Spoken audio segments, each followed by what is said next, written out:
qarniga 21aad oo aan ku guda jirno waa xilli nuucee ah. 1 waa xilli guurka xalaasha ahi uu qaali yahay sanaduna ay bilaash tahay. 2 waa xilli adeega biisaha ay ka hor timaado adeega ambalaasta.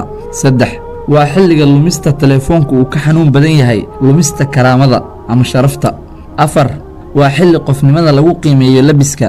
5 waa waqti daacadnimadu ay noqotay dhaqanka baadiyaha.